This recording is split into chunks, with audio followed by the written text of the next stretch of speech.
Hey y'all, what's going on? It's Superb. On this week's episode of MC2MC, we got a special guest, Clarence Edward. We talk a little bit about his journey in fashion, how he got the CE Gallery going, and a little bit of his future plans for the Nashville community. We're in a little bit of a renaissance here, so y'all tune in to this one. It's going to be pretty interesting. Peace.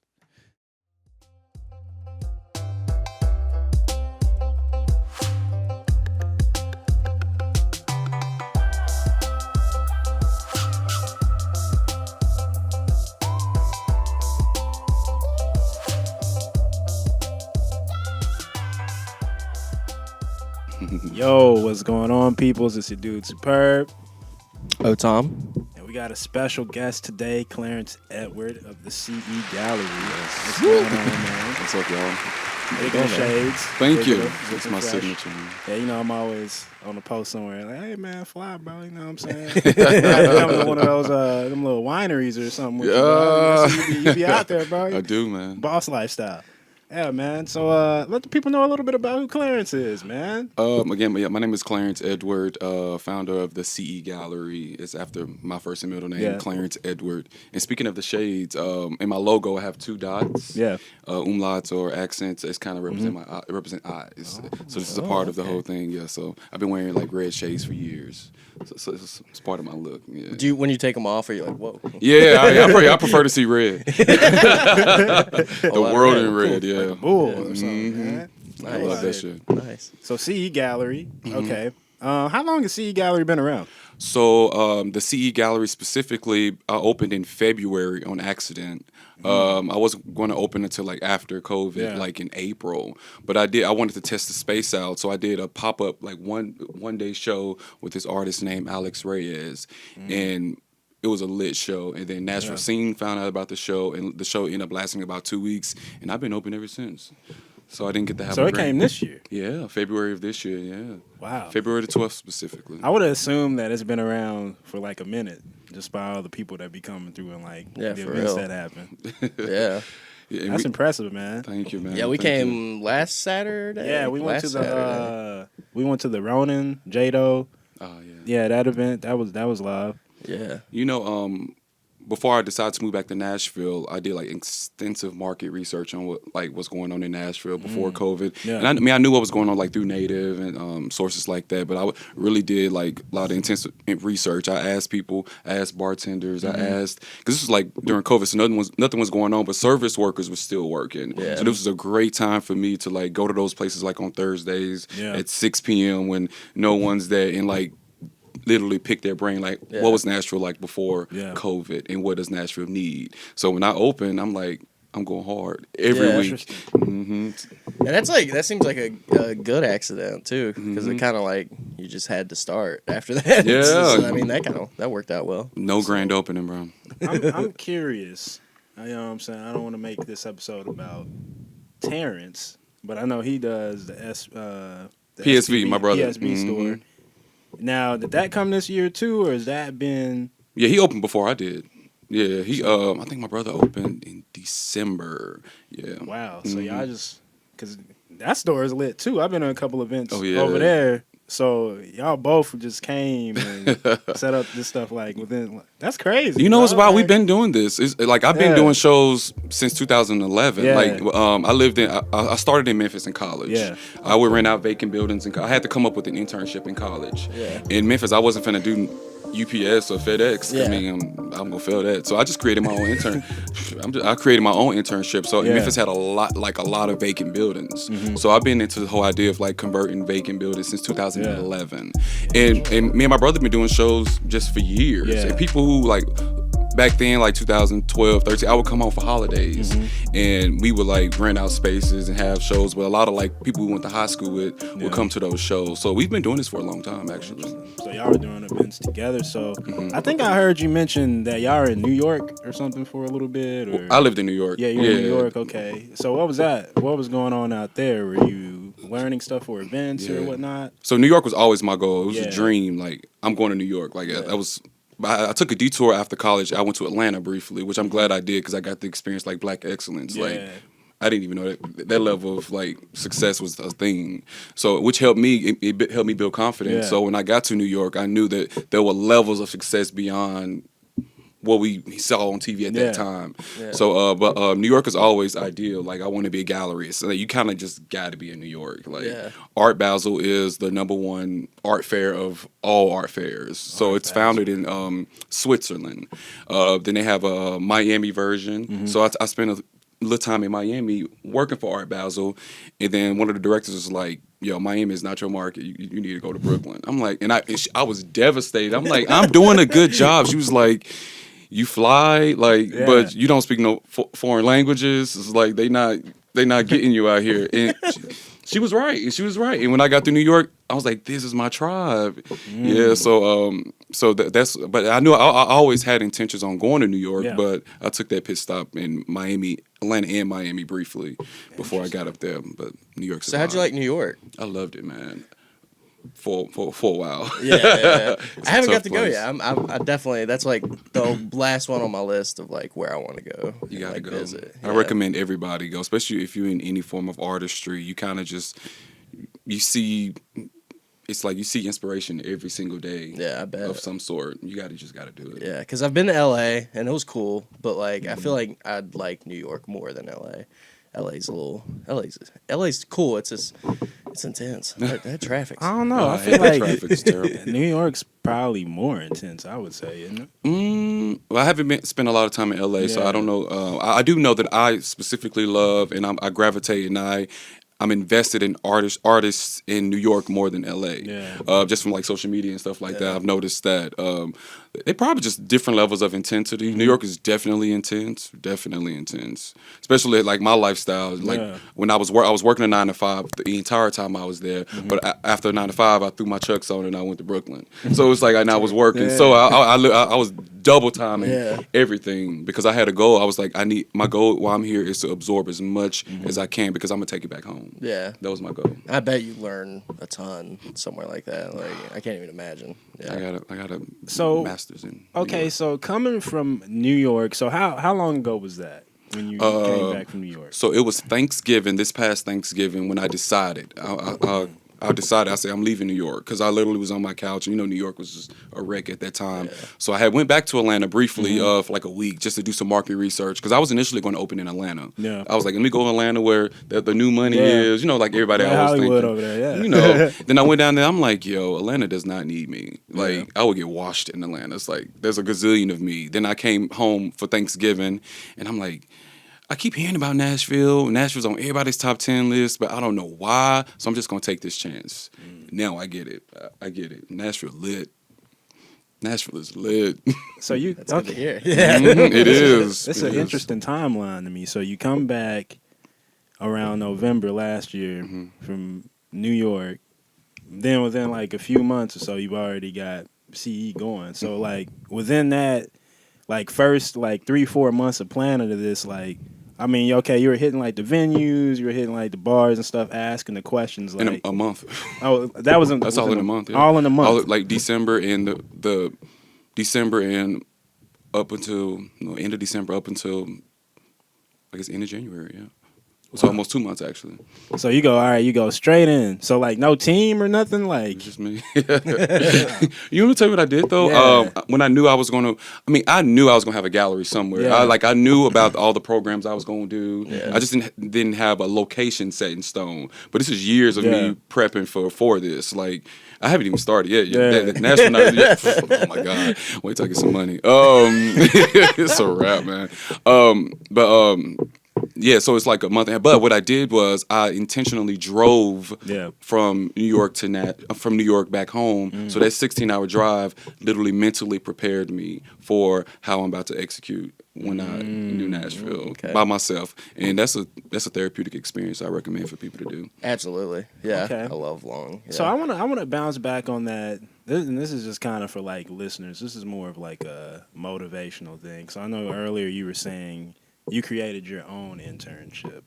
That's interesting to me. So it's like you're like, nah, fuck all that other shit. I'm about to go in here. I'm going to create my own learning curriculum. I'm going to create my own thing that's going to fuel what I need to do what I want to. So like, what was the process of that when you're like, okay, let me form this for myself? That was an accident too. I just noticed that like artists gravitate towards me for some reason. Mm-hmm. Like I mean, I'm not a visual artist per se. Yeah. Like I don't actually draw or nothing like that. But I speak the language, and I've always been so appreciative of artists and eclectic people, and I've always had like a style or whatever. So. Yeah. Oddballs always kind of gravitated towards me, so that kind of that has always been a thing for me.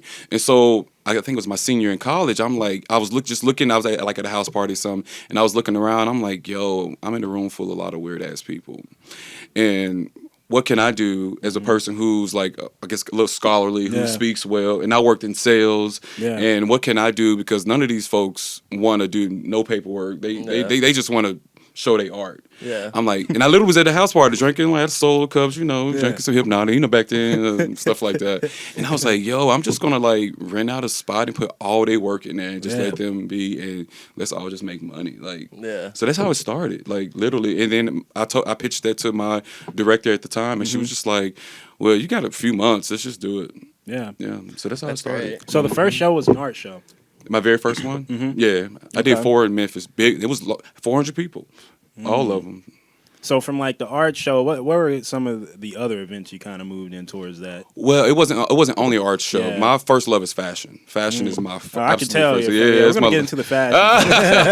That's my first love. Yeah, So what I did back then, kind of similar to what I'm doing now in a sense. I infused all the meetings. I had live performances. This was back then before pop-ups was a thing. It was in 2011. I had heard their word from like Tumblr in London somewhere. So I'm like, what is a pop-up? So so this was years ago. Now it's kind of like a thing. But I mixed mediums. Like I had a fashion show with art around. But I didn't know what I was doing. I didn't even know it was a thing and that you can, I guess, expand in. Or I didn't know about art battles at that time. I found out about it later after I executed it. And then I saw a lot of gallerists and art dealers. They kind of reached out to me. It's like, you know what you're doing? I'm like, no, I'm just trying to graduate. And they was like, you're an art dealer. Like, you're a curator. I'm like, oh.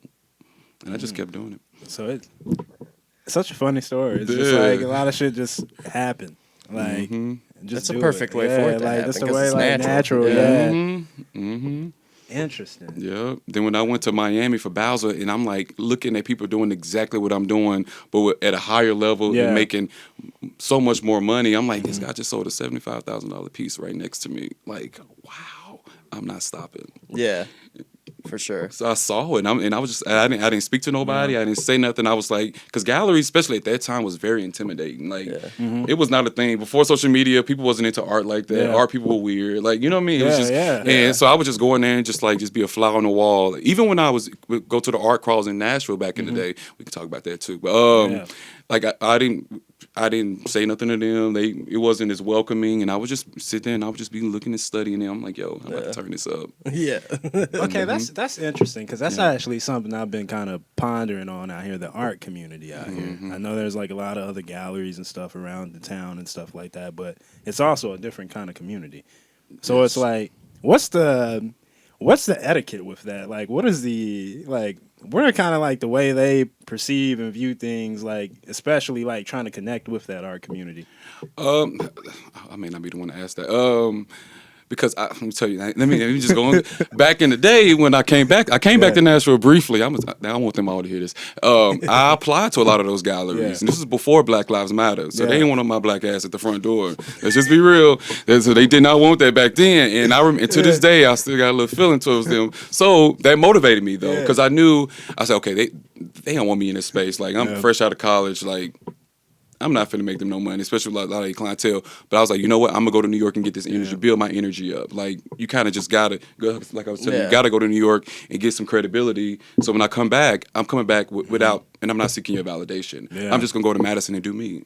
And so that's why I say I'm not the one to ask the question, because I'm so in tune with like, how can I create a world? How can I create something innovative? Because there's a demand for it, clearly. And so it's hard for me to answer your question, because I do know some of the galleries, I did through my market research, some of their programs that they did. But as far as like how they intertwine with each other and mingle with each other, the politics of it, I have no desire. That's cool though. It's a part of that. They're just doing their thing over there. You've taken this different approach to build your own world for that. Yeah. Interesting.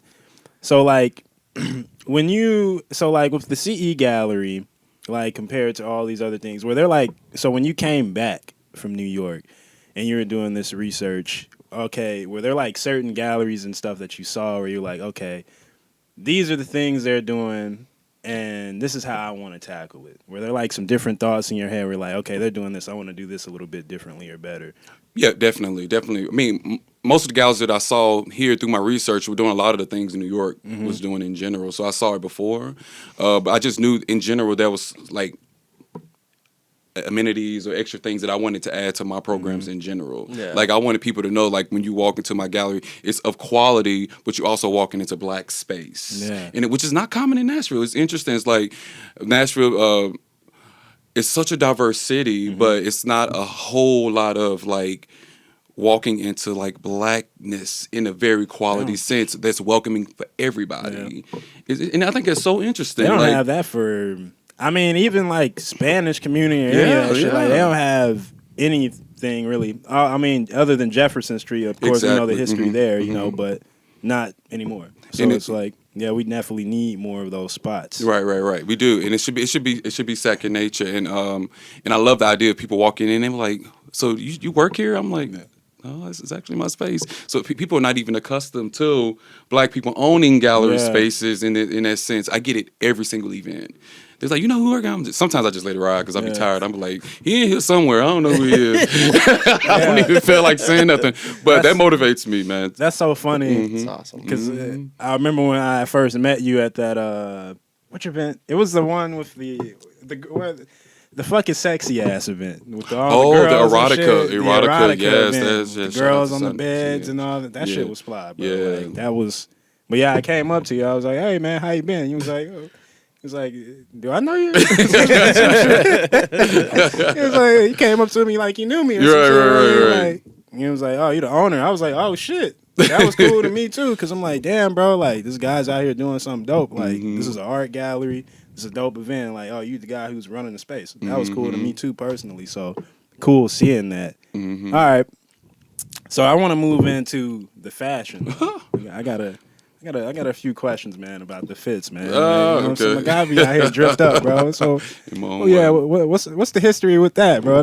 Was that before in New York or like? Oh my God! Since I was a kid, yeah. like literally since I was rocking with Kanye at the very beginning, like literally, and I went to Maplewood, so everybody was literally GDs, Bloods, and Vice Lords in their tees, and I had on Argyle sweaters and like socks. But they respected me though, just because everybody was cool. I didn't bother nobody. I was in my own world. So he's like, "Yo, Clarence, he's just doing him." Like, so I used to work at Upper Mills back in the day when it first opened at this spot called GH Bass. GH Bass. Yeah, it's kind of like Van Heusen and like almost like Johnson and Murphy. Interesting. Yeah, so I was working in there and I was just folding the sweaters up. It was for like old people, but I would just wear it and make it my own kind of way, and that has always like just channeled my fashion. Like I've always, and then also my brother. Let me tell you something about my brother. People always thought we were twins because we like I think almost a year apart. My name is Clarence. His name is Terrence. He would steal my clothes. So in my way, I'm like, bruh, like so my way of like preventing him from stealing my clothes, I would buy the most obscure shit that he wouldn't even want to wear. I'm like, so that always elevated me. So I would always buy some weird shit. So I'm tired of him wearing my clothes. Let me buy something. So they be like, damn, because if I wear it, if he wear it, they be like, damn, he gay. If I wear it, they be like, oh, he eclectic. So, so that really challenged. That really he'll tell you that. So he's like, damn, I can't wear that. I'm like, so that it really helped with my fashion over the years because. Yeah, he be trying to jock sometimes. Brother trying to take the threads, man. Yeah, then I'm really into thrifting. Like I did that in college as well, and that was a part of. That's how I paid for my books. Yeah, back when thrifting was a thing in Memphis at that time, I'm really good at thrifting. I used to go to Alabama to do it. I used to go to Mississippi to do it. I literally pay for my books, like collecting thrift clothing and reselling it. So I was doing that back in 2011 as well. Alabama has some crazy thrift spots. Have you seen Girl Boss? It's like it's that same deal, like resale of vintage clothing and stuff. She was like, she had like a little boutique shop or something in LA. It's a pretty good show. It's on Netflix, but I'll check it out. Similar to How to Make It in America. Remember that show? They're starting a fashion line. No. Produced it. It was like 2 seasons. It was dope. I think I've seen that one. Jeans and t-shirts and stuff. I'll check it out. How to make?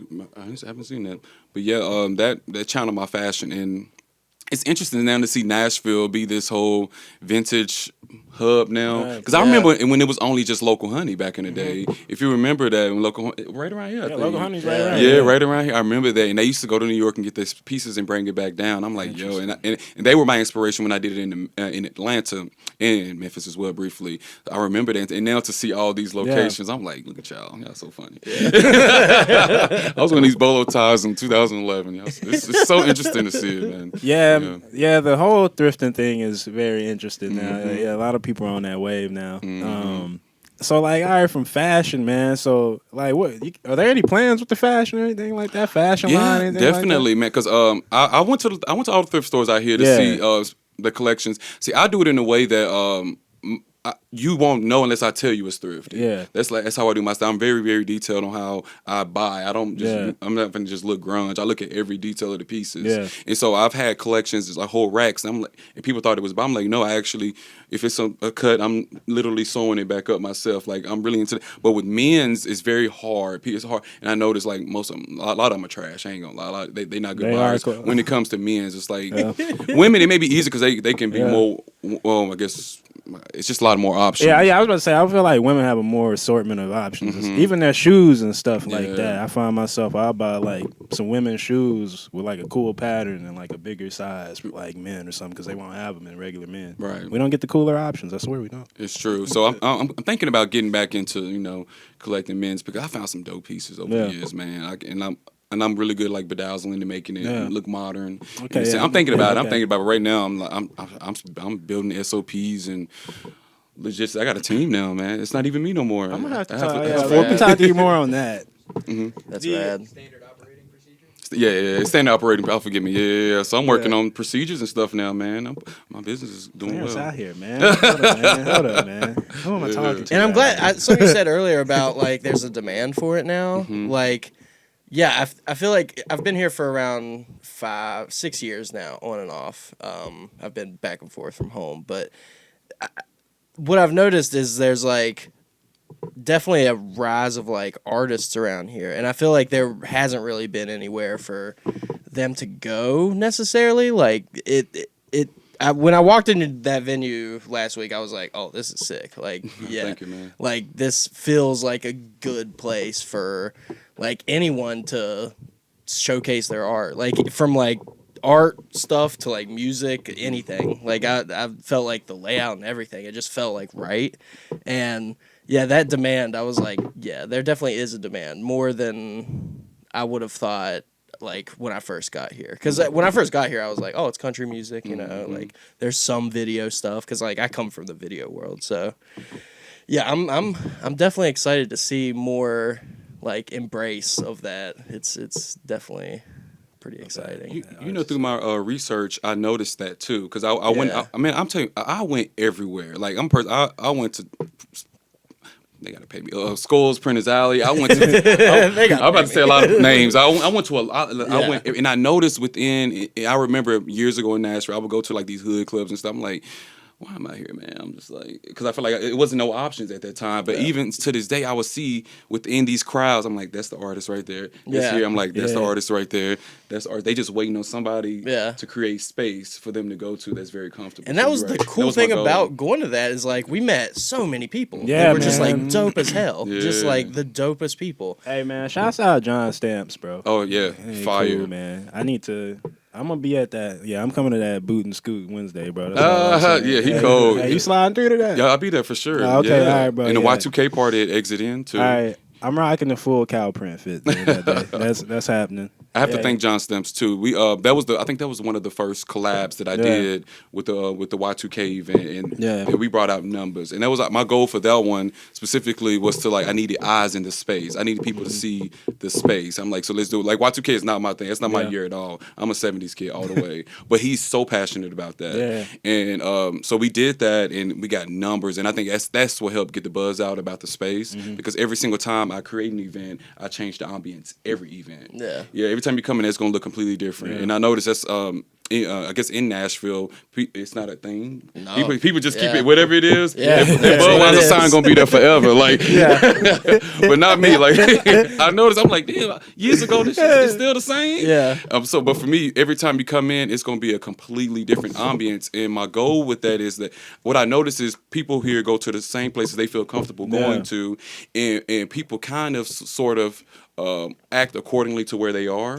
Like if somebody want to go to Cobra, they know it's going to be smoked and braised, and they're going to be a little more, I guess, chill and grunge. And opposed to if they want to go to Attaboy and be a little bit more upscale. But me living in New York so long, everybody is so individualistic, like they are so in tune with themselves. No matter where they go, they're gonna be them. So what I told myself, I'm gonna create an ambience that's so different every time, so when people come in, they have no choice but to be them, just because they not getting the idea of, oh, when I walk in, I know exactly how it's gonna look, so let me kind of conform to that. Creating a That's space so hard. where you feel comfortable. That's So I change it every time, and I love when people walk. I can tell if somebody's a local. Yeah. I can tell if somebody's first time. Yeah. I can tell if somebody's been there before. I can tell if somebody's extremely confident when they walk in, just because they know. It's I don't know what I'm about to walk into this week. Yeah. But I'm just gonna be me. Yeah. That's my goal. Oh, I love that so much. Yeah. Because you always see people just like they kind of herd together and like Yeah. It We're was gonna awesome. all right, guys. This is getting good. We're gonna take a commercial break, then we'll be back, guys. So we're gonna go ahead and cut right quick. All right, see you.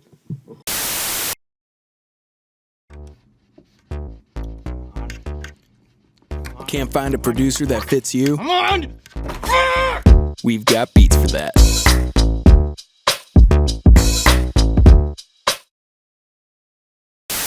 Woo! Hey, we back. We back. Yeah, we gonna kick it back to the fashion. During the break, I was saying to Clarence, I want to talk a little bit about that thrift etiquette. So you was saying when you go in, man, you look at all the angles of a piece. I do. So like, what is that when you going in? Are you looking at like the material, like how it's sold, like buttons, like get specific with it. I want to know. I mean, man. the first thing I try to see what's 50% off. That's the first thing. That's the very first thing I do. I need to look at if it's a yellow day or white day. Yeah. That's the first thing I do of all the pieces. Then I kind of go through.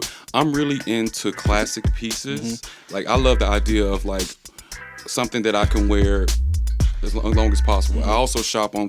I like to purchase things that I know that I can mix with everything in my closet. And so if I buy pieces like I can wear, because I'm some people they shop for trends like with a piece for that, but then the next thing you know they selling it to Plato's Closet because it's out of trend. I think that's hustling backwards. But seriously, I'm like you paid $100 for it, you about to get 20 back. Yeah. Just so you can fit right in. So I'm really into classic pieces.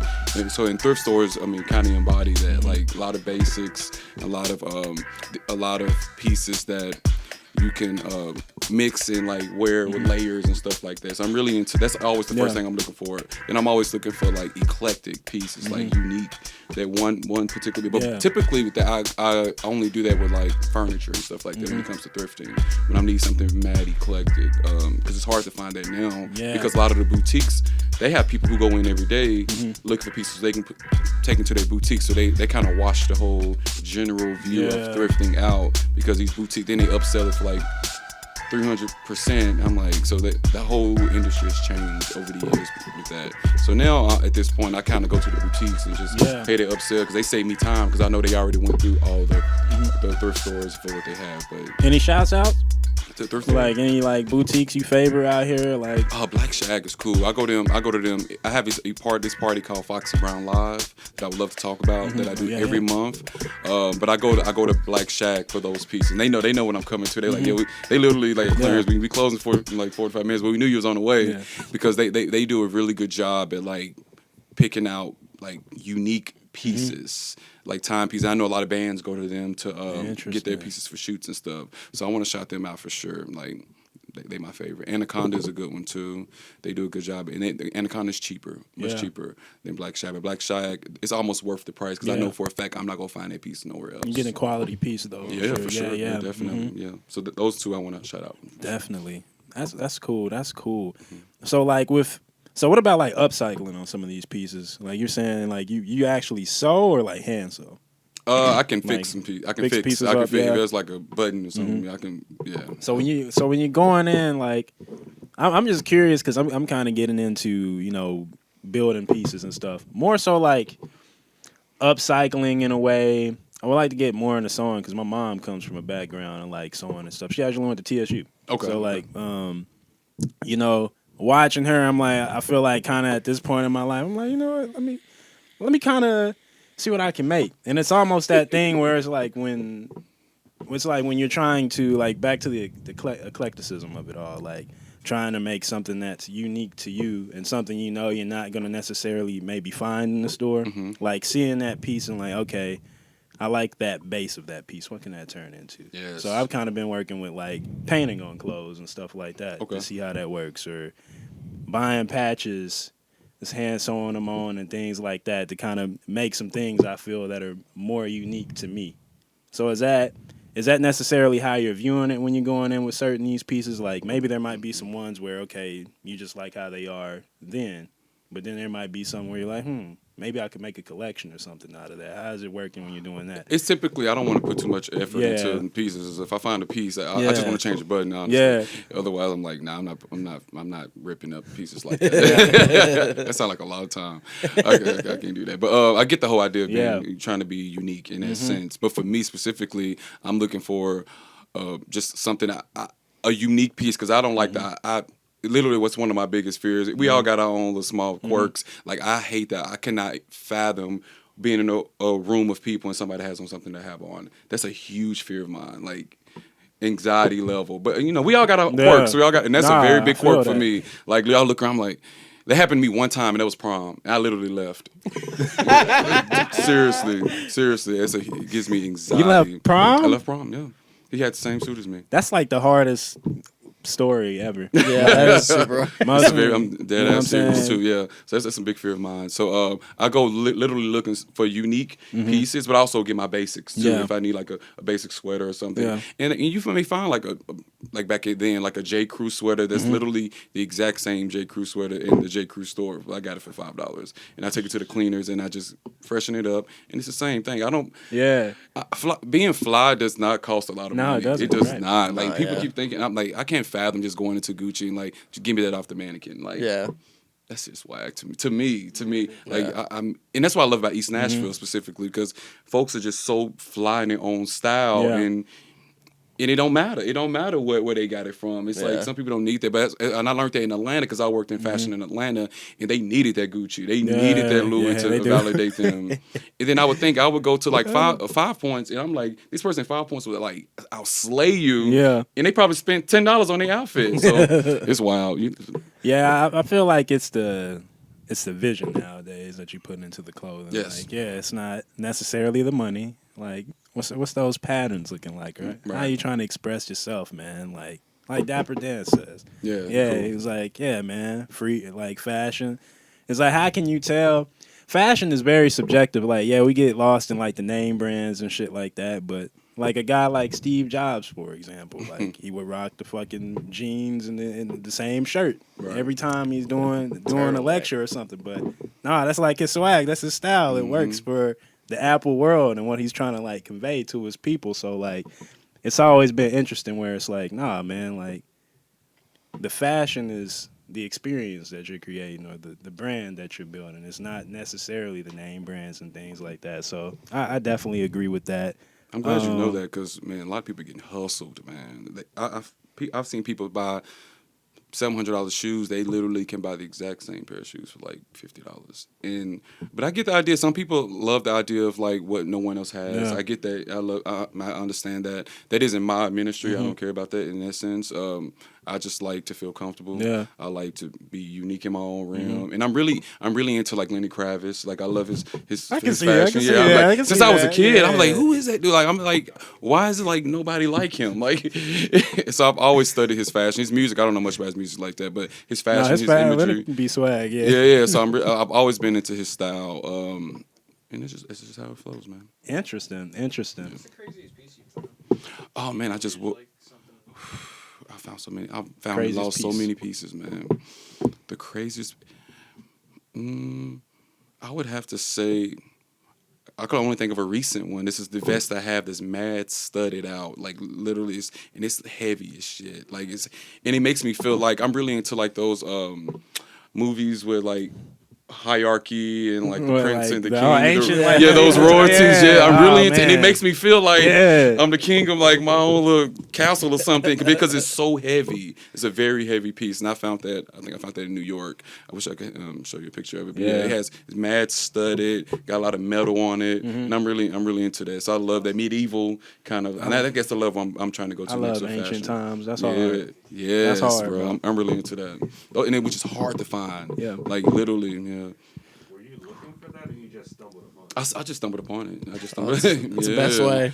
And the guy was like, yo, I've had this for years. I'm like, nobody bought this? He was like, no. I said, bro, I put it on. I'm like, bro, you got to give me the discount. Like, look how I am in this. He was like, yeah, you killing that. So yeah, he gave me a discount. That's like one of my tricks I do. I actually put it on in the boutiques, and I'm like, can I give me a low? Let me get a little discount. And it worked. And it works. All right, It peeps, works. that's a little tip from Clarence. Yeah. Put it on in the shop Rock it and with watch them confidence. get Yeah. excited because that's what their passion is. They selling these clothes because they want people to feel a weight in the pieces. So that's a good tip. Like put it on in the shop and show the owner and be like, hook me up. Like look at this. Are owners typically like stylists or doing their own brands and stuff like that when it comes to thrift stores?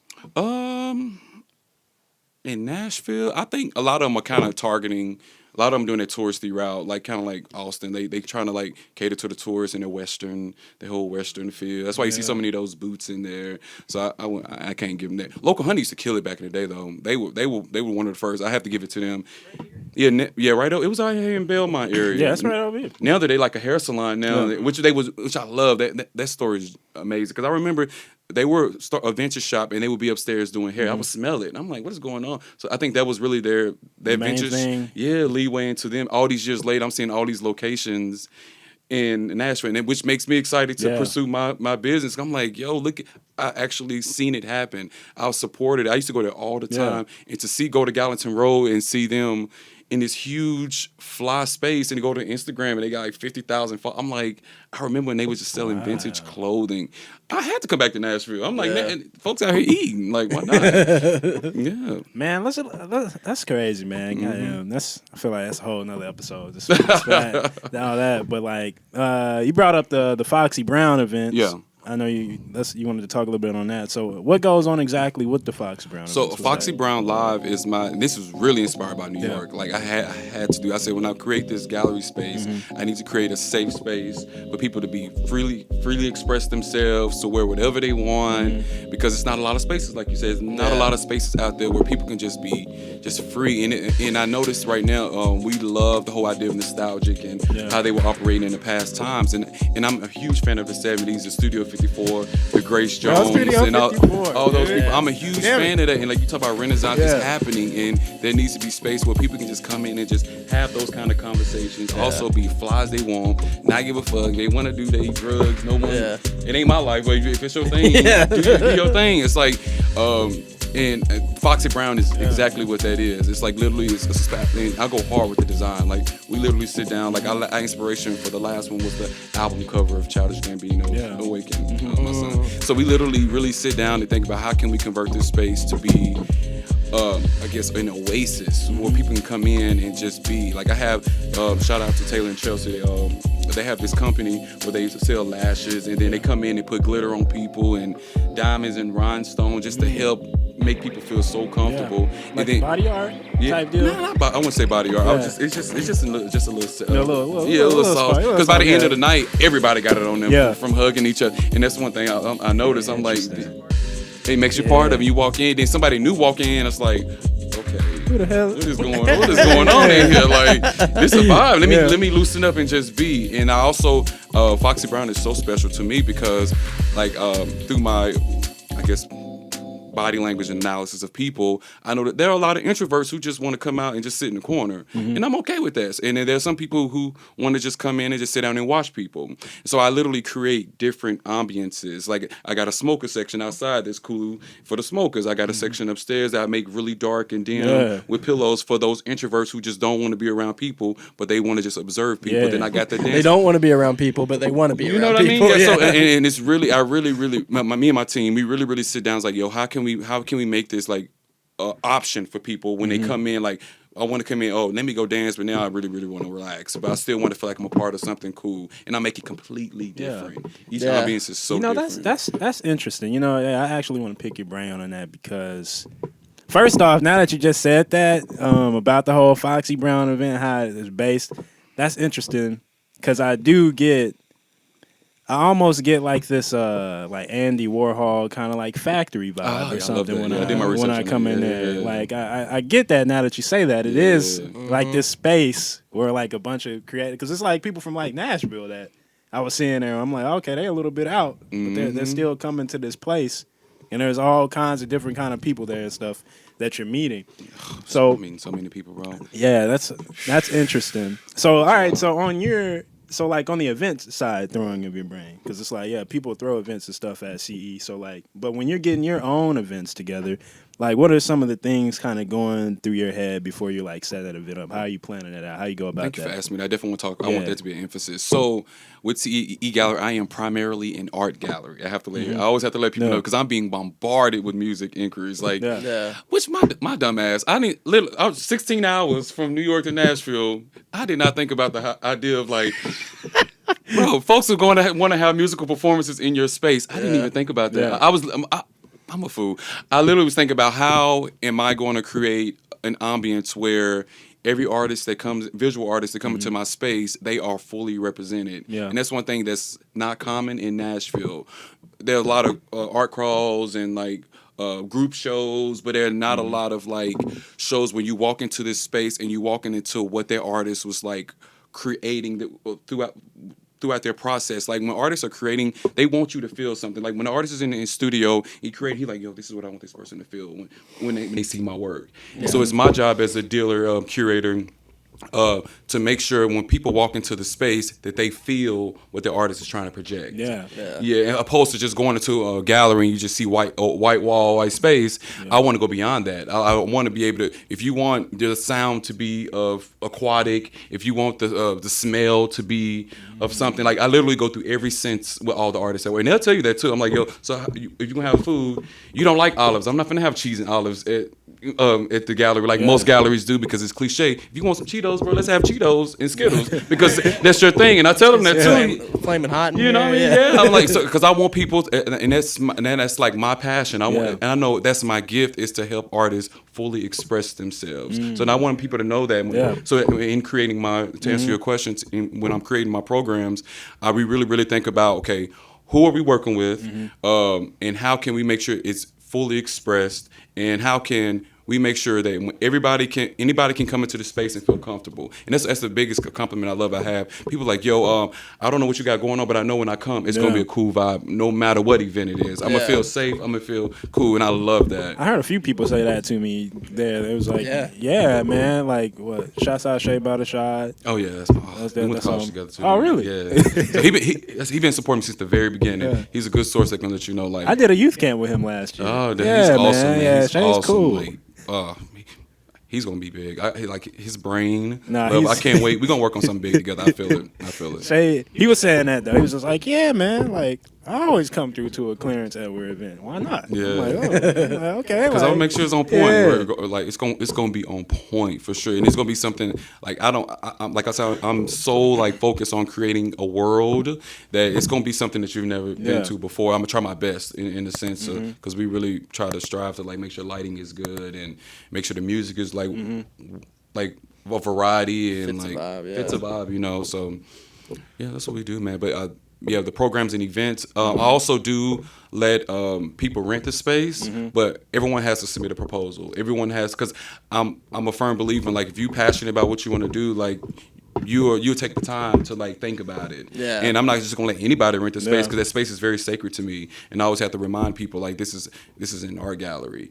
But I'm all in favor of multiple mediums, and so anybody who wants to utilize the space, you got to come with heat. Like, and I've offended people too, and I'm okay with that. And I get people, I'm just trying to do a show there. I'm like, bro, I love tiny desks, I love colors. You got to come with some decor. Like you got to come with something. And everybody, some people they just, in their ego, artists and ego, they're like, yo, bro, what do you mean I got to come with decor? I'm like, bro, you created a whole album. Like there wasn't no theme behind it. Yeah. What was the world? You know what I mean? Yeah. What was it? And let's do it. Let's get some projectors. Let's get some lighting that kind of embodies that. And some people they like excited about it. Some people they just like, oh, I didn't think that far into it. I'm just trying to do a show, not a CE gallery, bro. Like you got to come with, and my team that'll help you. Like I want people to come into the space and like feel what you were trying to project. Yeah. So that's how we with every event, even with the Rona and them, we had 4 meetings prior to that event. And it was dope. Yeah, it came out great. We thought about the lighting. We thought about people coming in, the projection. Do we want to do it upstairs? Do we want to do it downstairs? We literally had 4 meetings because I'm like, yo, because I know how they are. They Nashville, local Nashville. Like, that was very, very important to me. I'm like, and they supported me since day one. It's not it's not in the realm. It's not the music I like in general. It's not. They not the style that I am, but I knew it was important to have this show and make sure that it was in the sense where they were fully expressed. And I had to convert my space into that. And I got backlash in the sense from the art community. It's like, so like, are you a gallery or are you a music venue? Oh, it was radical. It was all the rave. And little people DM me that. I'm like, it's expression, free expression. You know what I mean? That's art. It's art, and a lot of gallery spaces they don't grasp that. Consider every sense. Like, have you ever done like a perfume or a cologne in the area, like shooting it or something? Let me tell you where I got the inspiration from that from. So I went to an exhibition in Lower East Side. Literally, we just walked into a room and it was a big ass counter right there. I'm like, I came all the way out here for this. So then I read the bio, which I always recommend. If you go to a gallery, read the bio, because otherwise you're just going to be like, what is this shit? And you're going to walk in and leave. But if you read it, you're like, oh, I get it. So I walked in, I'm just like, okay, it's just a candle. I read the bio. It was literally, it's disgusting, but it's literally this girl, she shaved every part of her body for like months. The deodorant, like hair, and she made it into a candle. And it was just basically she was just trying to tap into our senses.